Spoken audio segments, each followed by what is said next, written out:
God created it by hand. From mighty mountains to the raging sea, to every leaf on every single tree. It's in the holy book. Just open up and take a look. It's a story for young and old, the greatest story ever told. So lend an ear and you will hear the greatest story. The greatest story.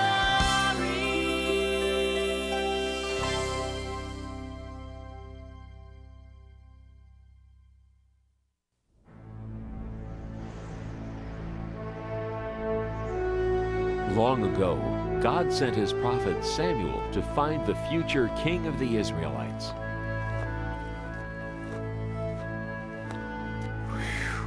Samuel, go to Jesse's house in Bethlehem.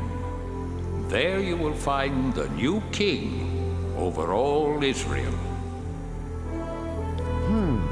I wonder who that is.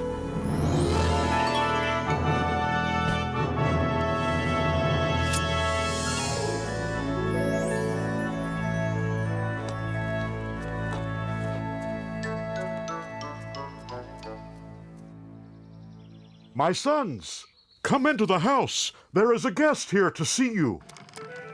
Huh? Oh.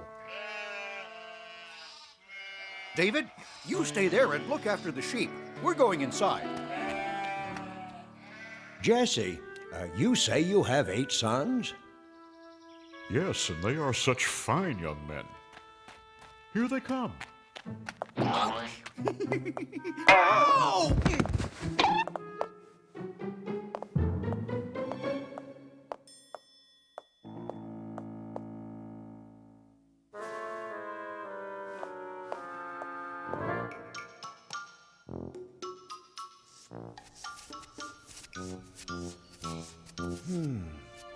Which one could it be? Surely this must be God's chosen one. No, Samuel, you are thinking too much about what he looks like. You must look inside. You must look at his heart. Wait. There are only 7 here. Don't you have another son? Yes, but he is the youngest and the smallest. See him off there guarding the sheep? Him? No, it couldn't be him. Could it? Thank you. I will leave now.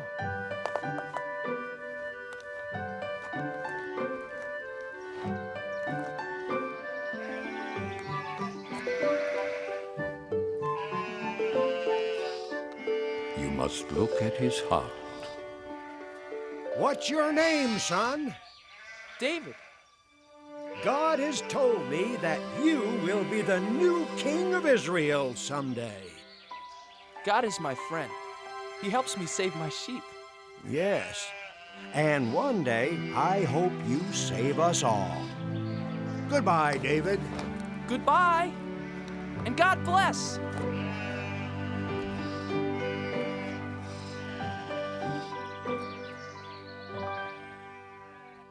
David's 3 older brothers were called away. David, come over here and pray with me as I bless the men of the family for battle. To go fight for the people of Israel. Eliab, Abinadab, Shammah, may the Lord bless you and keep you and bring you safely home from battle. But Father, What, son? you didn't bless me. I want to fight for Israel. Don't worry about us, Father. We're old enough. And strong enough. We can hardly wait to fight the enemy of God's chosen people, the evil Philistines. We'll win and be home before you know it, David.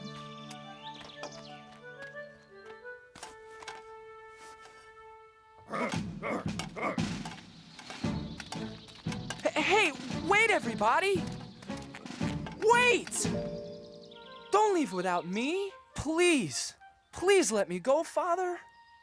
I want to fight for the people of Israel, too. What's so funny? I may be small, but I'm brave. Why, just the other day, I saved our whole flock of sheep from a huge, ferocious lion. I hit him with a stone from my sling, and knocked him clean out. Want to see how good I'm getting? Whoa! No, David, not now. First, I had to sock that lion right on his nose. Bang! And then I shook that rascal by his whiskers. And then I pulled his jaws apart and rescued our little lamb. And then... I'm not afraid of those Philistines. Oh! So please, Father, please let me go fight too. Whoa! Guarding sheep isn't exactly the same as fighting the big bad Philistines, little David. Stay home, little brother. Father needs your help to watch over the sheep, and Father can watch over you. Grow up, little lamb. You may be brave enough to fight, but you're just too little.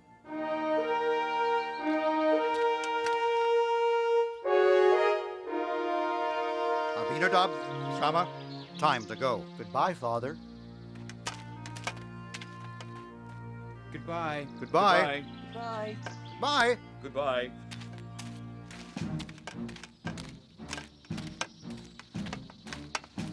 Someday I'll go to battle for the people of Israel, Father.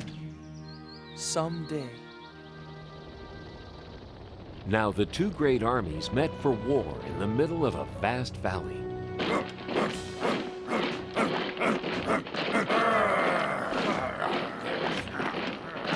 King Saul led the army of Israelites.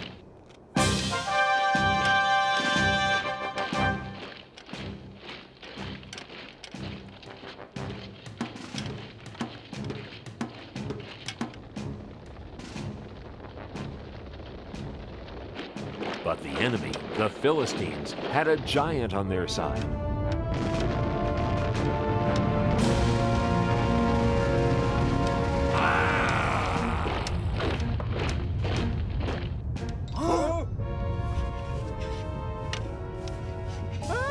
The giant came marching across the valley toward the army of the Israelites. His legs were as big as tree trunks, his arms were strong as iron, and his steps made the whole earth tremble.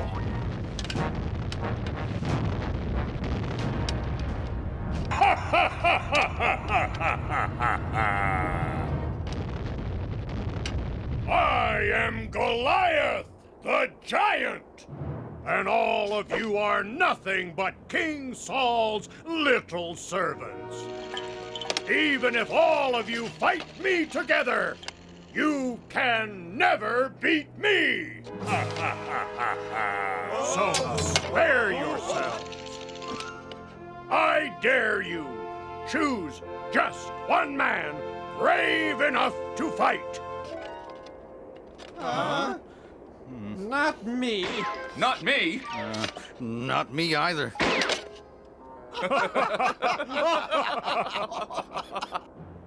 Just one man.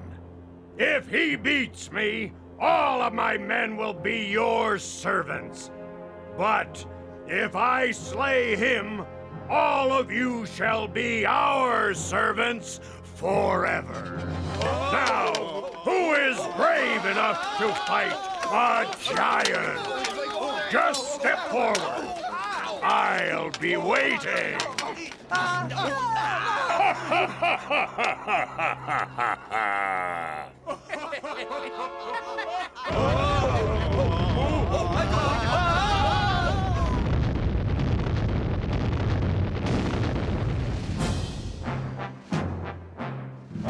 Every morning and evening for 40 days, Goliath marched to the center of the valley and gave his great battle cry.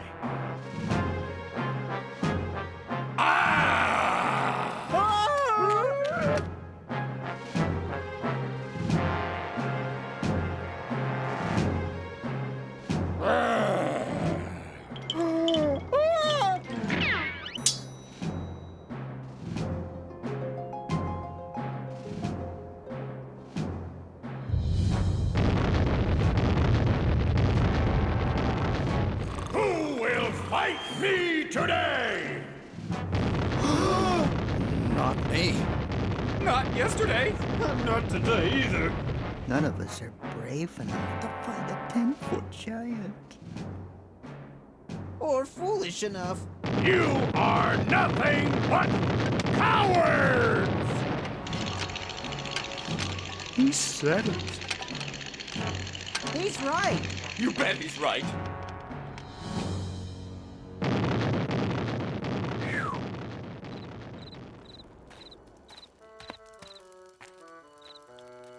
Well, what do my brothers think?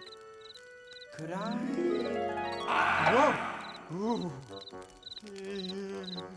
No, don't even think about it. I'll try to... Whoa! You're not risking your life for him. Maybe I'll... Neither are you, Eliab.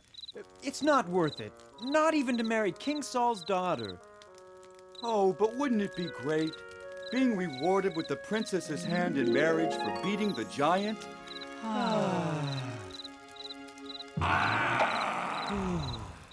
Oh, I wish this was over and we could go home to Father in Bethlehem. The king will come up with a plan. You watch.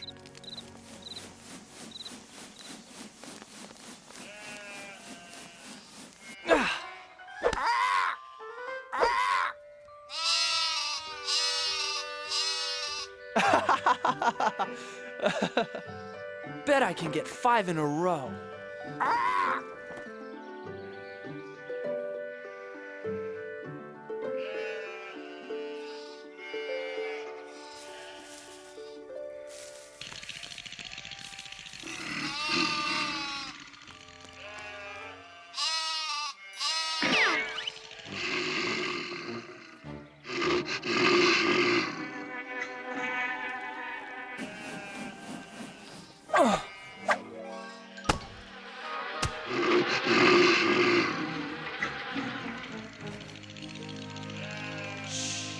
Now remember, never be afraid. David, that was a good shot, son. Did you see that, Father? Maybe now you let me go join the army and fight with King Saul and the Israelites. No, son, I told you before. They won't take you. You're too young to be a soldier. And you've got to get some more meat on those bones of yours. But Father, I'm strong and I can run like a deer. I said no, David. Now do as I ask and take this food to your brothers. Then hurry home to tell me how they are. Now be careful, son. I pray you will bring good news.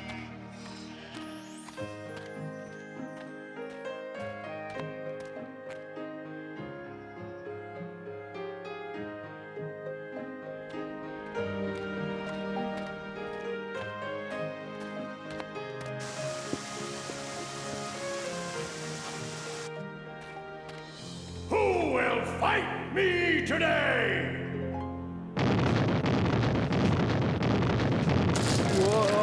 Whoa! Is there one man brave enough to fight?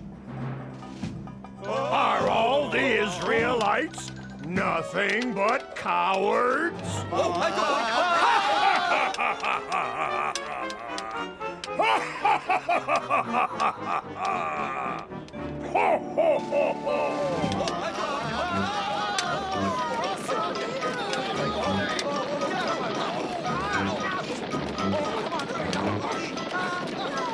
Eliab!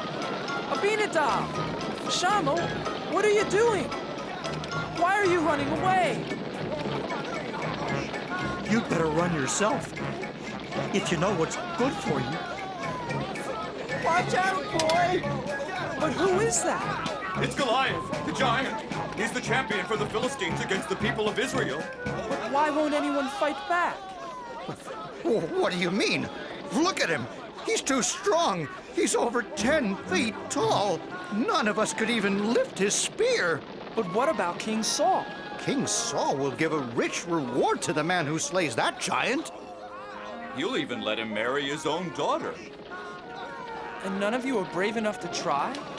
No, because none of us want to die for no reason.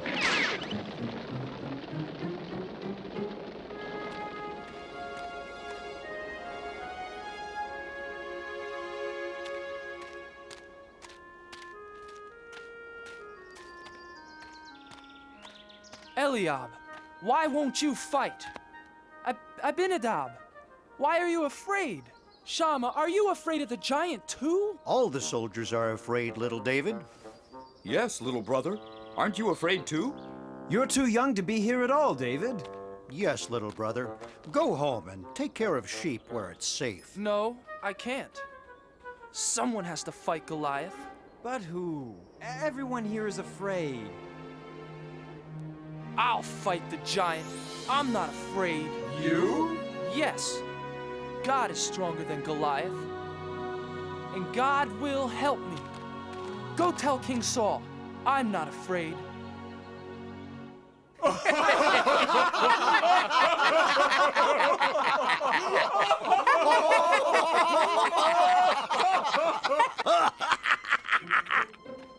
I have news for King Saul. What news? So, there's this Israelite champion who's really a young shepherd boy. Says he wants to fight for King Saul and the Israelites.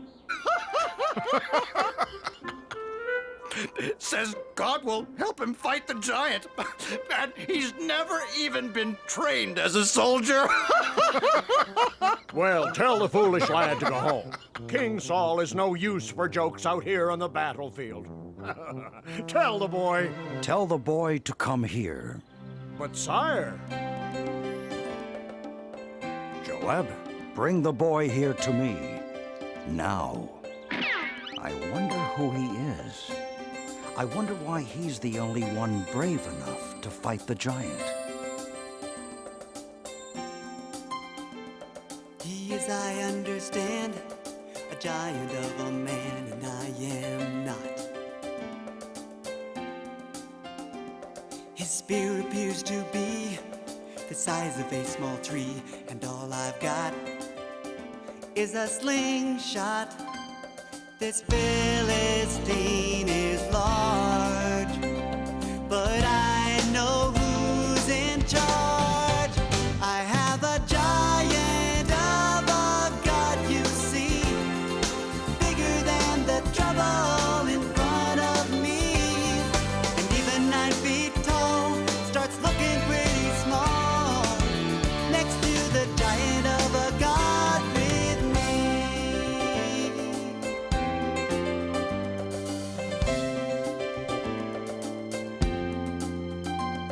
I fought the roaring lion, sent the wolves home crying every time.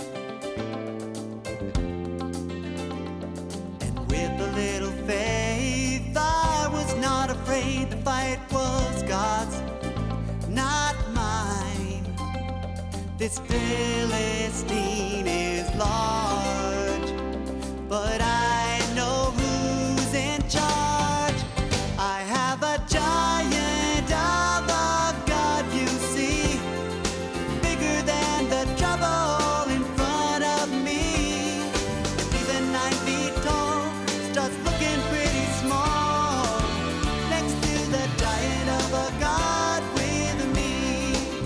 I have a giant of a God, you see, bigger than the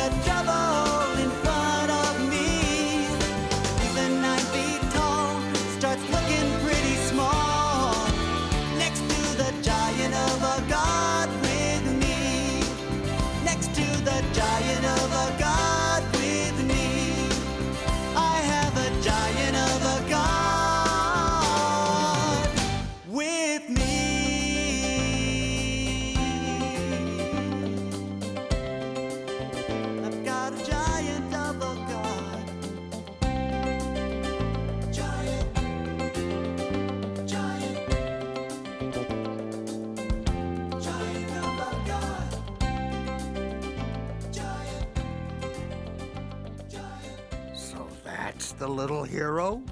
Looks like he couldn't fight a flea. Make way for the little giant killer. I don't see any giant killer. I don't see anyone. Neither do I. Silence! Make way for this boy. Huh? I said make way for the shepherd boy. The king wants to see him.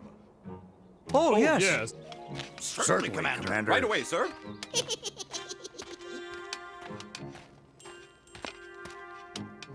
Your Majesty, I am... Silence! Let the boy speak. Please, sir, don't be afraid of the giant. With God's help, I'll fight him for you. I'll fight Goliath for you and for all of the people of Israel. But how can a boy like you fight Goliath? You can't match him in size or strength or skill, my boy. Why, you've never even been trained for battle. It's true, Your Majesty. I am young and small. But God will make me strong. If God saves my sheep, God will save me from this giant. Now let me fight the giant for you and the people of Israel. Yes, little David. And may God be with you.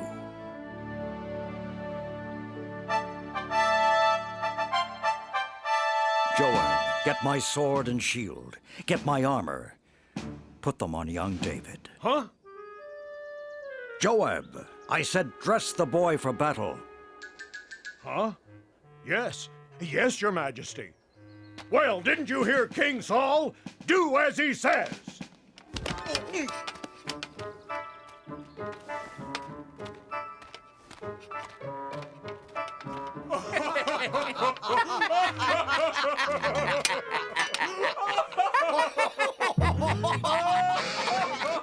I can hardly pick up your sword, Your Majesty. And your shield is much too heavy for me.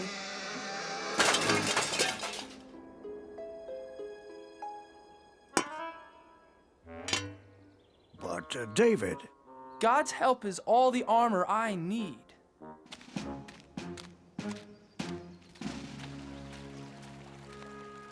Please help me, God.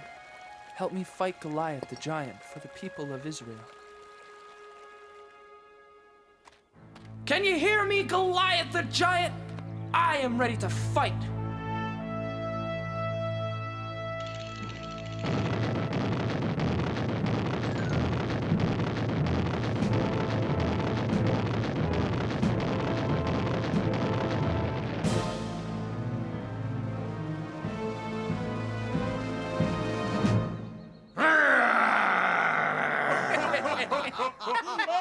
Ha! Do you think you can fight with sticks and stones? You'll be sorry! You fight me with your sharp sword and heavy spear, Goliath, but I fight you in the name of God.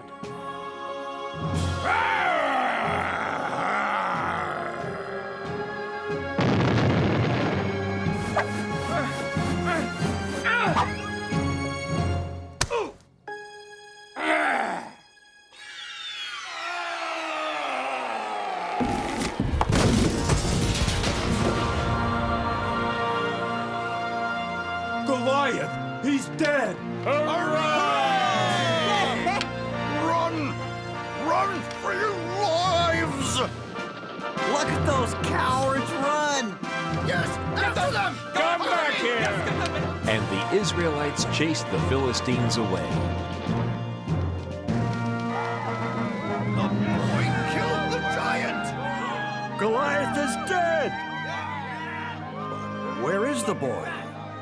Joab, bring him here to me. Little brother! It is you! Our brave baby brother David! Bring the boy here to King Saul. Thank you, my son. Thank God, Your Majesty. And that is how little David beat Goliath the giant with the help of God. This was only one of the many great adventures God had planned for David.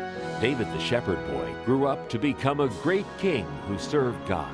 Throughout David's long and adventurous life, he always remembered the comforting words of God.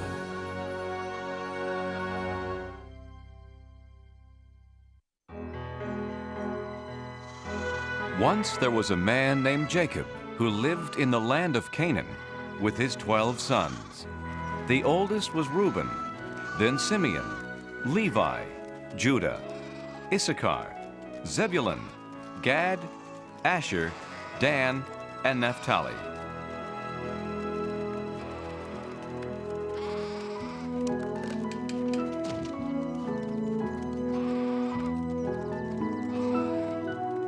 And finally, Benjamin and Joseph. They were Jacob's children by his second wife, Rachel. Being the youngest, they stayed at home while their brothers worked the pastures. Jacob loved all his sons, but Joseph was his favorite. Father, when can I tend the sheep with my brothers? I dreamed it would be any day now. Joseph, you and your dreams. You start tomorrow. And to celebrate the big event, I have a surprise for you. Now that he's of age, Joseph will join his older brothers in the fields. All right. And this will keep you warm. Oh, Father, it's beautiful. Hey, look at these sleeves and the colors. Father should have given you a coat like that, Reuben. You're the oldest. Huh. In my dreams. Joseph's brothers were jealous of his gift. It reminded them that their father loved him most of all. But the beautiful coat wasn't the only thing that made them angry at Joseph.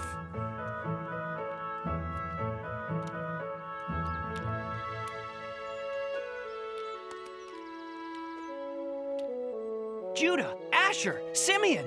The other night I had a wonderful dream. We were all in a field binding bundles of grain. And my bundle stood upright while yours gathered around mine and bowed down. Bowed down? To you? Huh? Father may worship you, but we don't. Hey, it was just a dream, Simeon. I'm going to bed.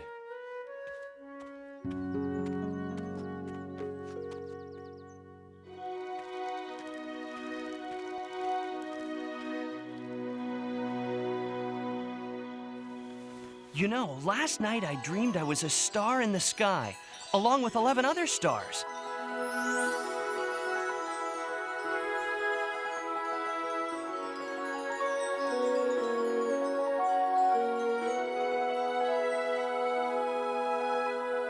The sun and the moon were there too.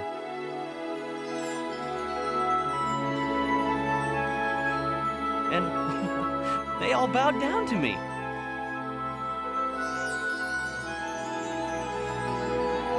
"11 stars? You mean 11 brothers. And we're supposed to bow to you? Who do you think you are? A king?" If we're the stars, who are the moon and sun? His mother and I. Joseph, you don't think your family should actually worship you? Father, it was just a... Get to sleep. You and your brothers leave early in the morning. If you sleep late, they won't wait for you. Father's got that right. And I don't want to hear anything more about dreams.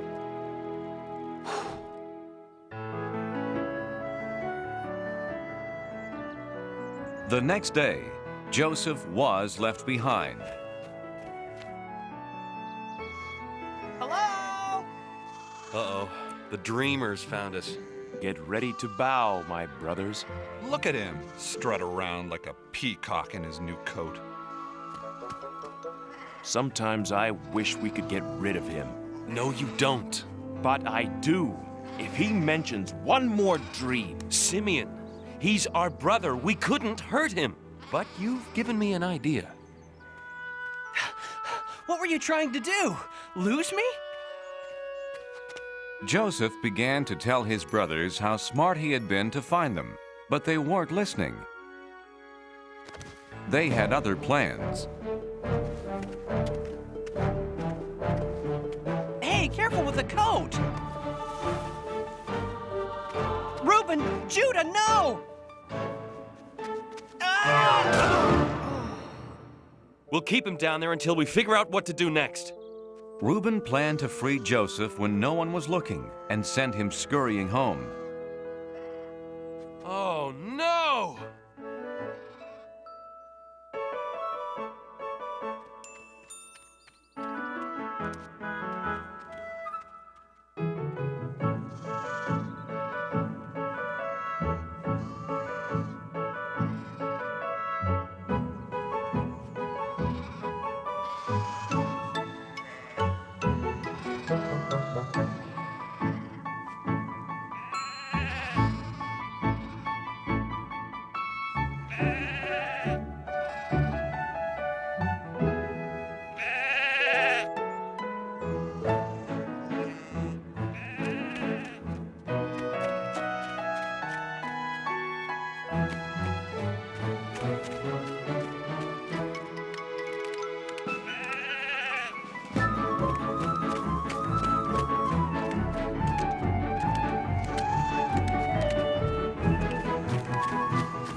Reuben and Naphtali rounded up the flock while the others ate their supper.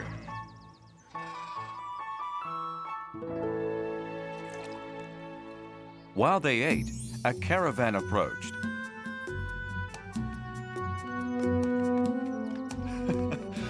Wouldn't it be funny if we sold Joseph to those merchants? Why not? We'd finally be rid of the pest and have money from the sale. Everyone agreed to the terrible plan. And Joseph was sold for 20 pieces of silver. Brothers, why are you doing this?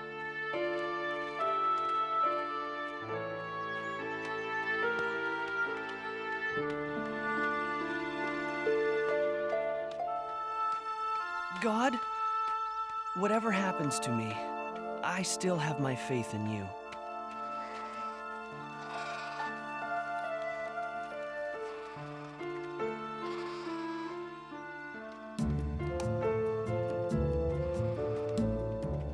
You did what to Joseph? Calm down, Reuben. I'll calm down when you figure out what we're going to tell Father. We have figured it out. We ripped Joseph's coat. We'll just make up some story.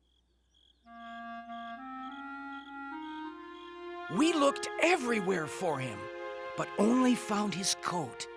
Oh, Joseph, what has happened to you? My son. The brothers lied, and Jacob believed them. Joseph was taken to Egypt and accused of a crime. He hadn't done anything wrong, but he was thrown into the Pharaoh's prison anyway. Even in prison, Joseph trusted in God. God, I didn't do anything bad, but I'm in here for some reason. I know in my heart that it's all part of your plan. Joseph was right, and part of God's plan was to bless him with a special gift, the ability to understand other people's dreams.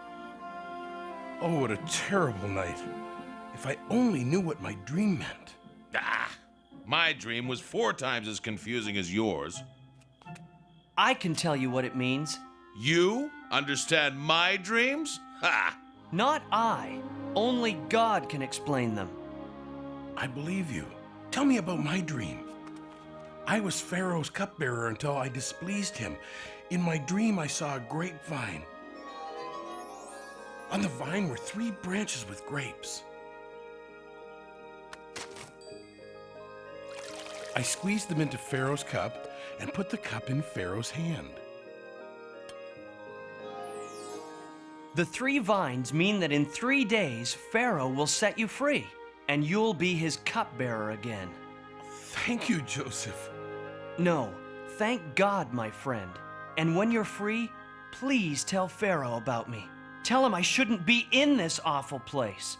I promise, I promise. Oh, enough about you. I'm next. In my dream, I had 3 baskets on my head. In the top basket were baked goods for Pharaoh. Suddenly, 3 birds came and ate everything out of the basket. What's that all about? In 3 days, you will also leave this prison. I knew it. I'm too important to stay here any longer. Wait, there's more. Everything you own will be taken away, and you will be given Pharaoh's harshest punishment. I'm sorry.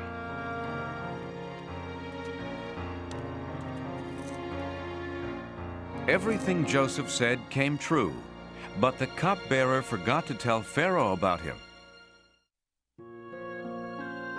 Joseph stayed in prison for 2 long years.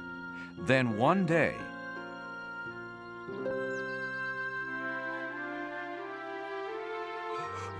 Oh, what a strange dream! Pharaoh met with the wisest men in his kingdom. Maybe they could understand his dream.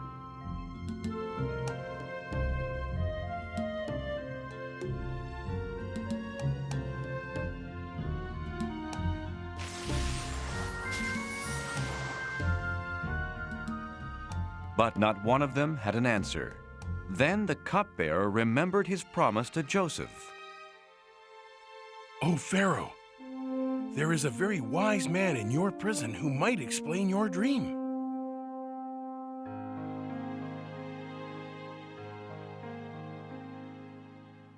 Joseph, I dreamed that I was standing on the banks of the Nile when 7 fat cows came out of the water. Then 7 skinny cows came out of the river. And suddenly, the skinny cows ate the fat cows.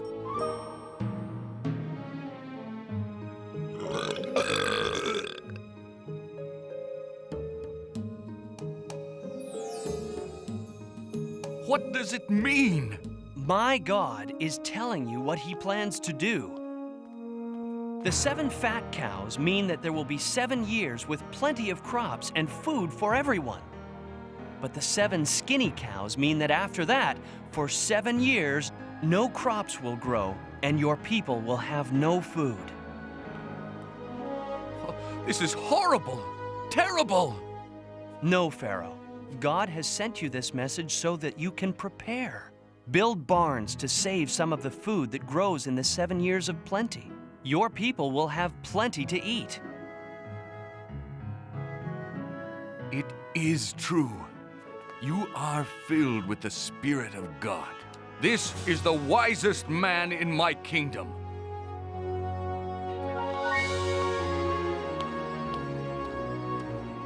We'll build these barns and save our food.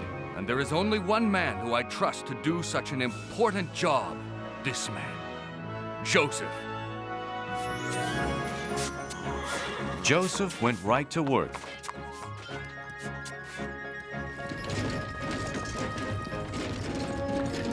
And soon the barns were bursting with grain and filled with cattle.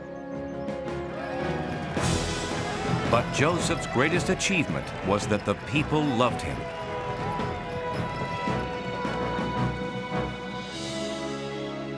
God had helped Joseph do these wonderful things, and Joseph never forgot to thank him.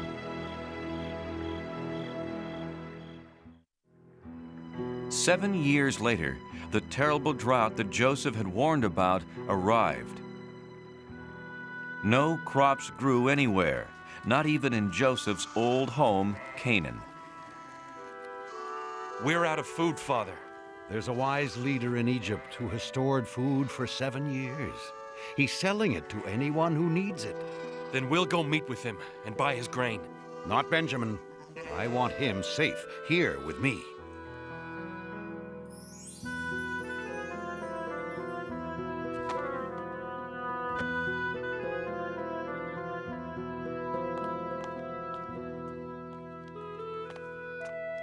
Joseph recognized his brothers. Bless you, Great One.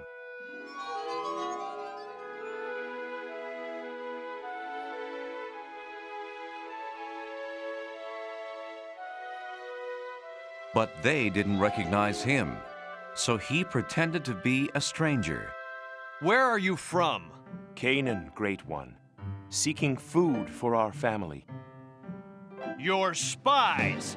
No, we're brothers, from a family of 12. Please believe me.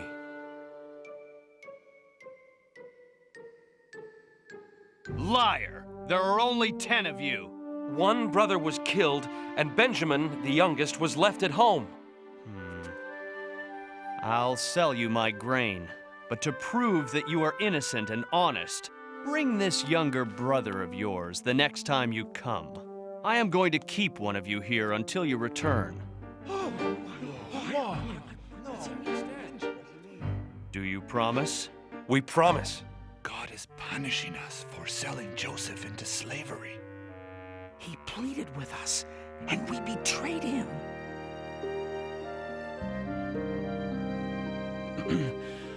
I have no more time for you.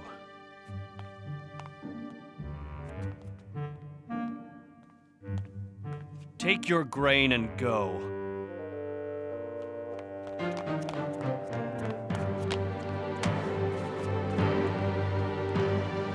And remember your promise.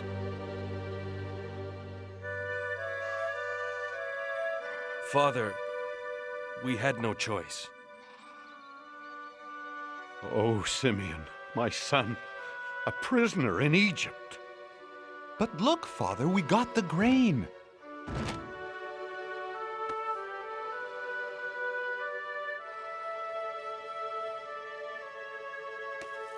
Hey, my money's here in the sack.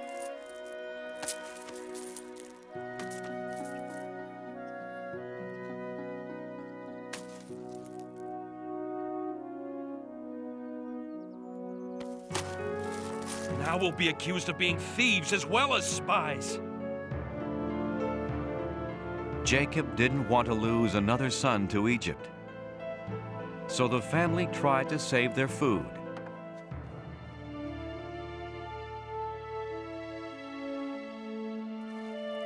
But soon, it was all gone. We're leaving for Egypt. And we must take Benjamin. No, he'll wind up in prison like Simeon. We promised, Father. If Benjamin doesn't come, Simeon will stay in prison. And the Egyptian ruler won't sell us his grain. Benjamin will come home unharmed. I promise. If he doesn't, Judah, I'll die of sadness. Is your father well? Yes, sir. Good. God has blessed you.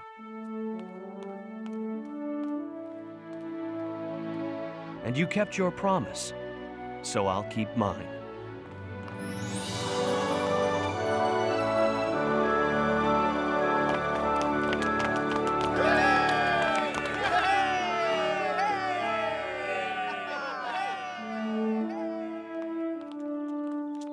Then the brothers left, but Joseph had told his servant to secretly place his silver cup in one of their sacks. Stop! Why do you repay good with evil? One of you has stolen my silver cup. Understand? No.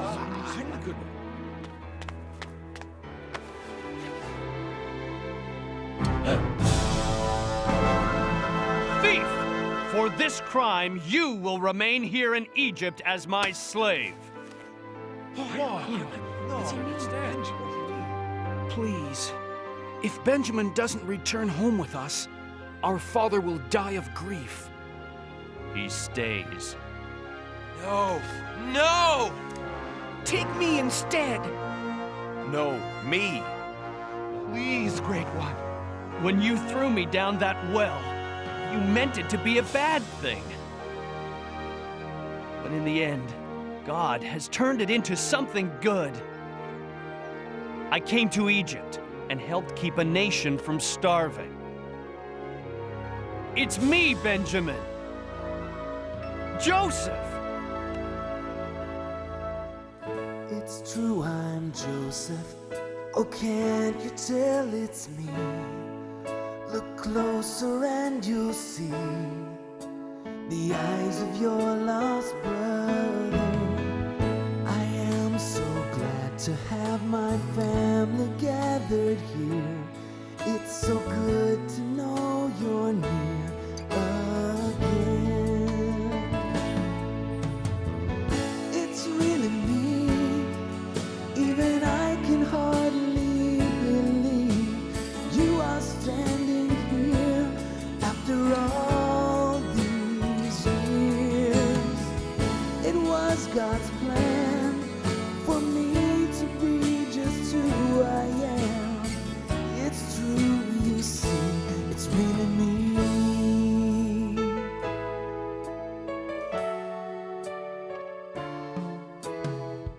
What's done is over.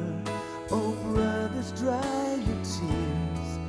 It was God who sent me here, and my heart holds no anger. What you meant for evil then, God has used for good. Who'd have thought he would choose me? It's really me, even I can hardly believe you are standing here after all these years. It was God's plan for me to be just who I am. It's true, you see, it's really me. It's really me. It's really me.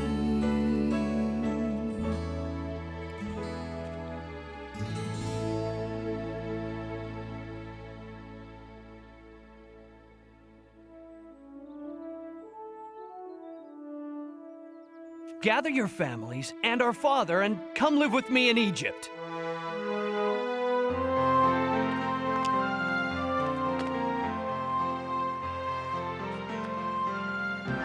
Joseph, God be praised. You're alive and well. Joseph and his family were never apart again, and God, who helped them survive the famine, raised up a great nation from this family. So Joseph learned that even when bad things happen, God can turn them into something good.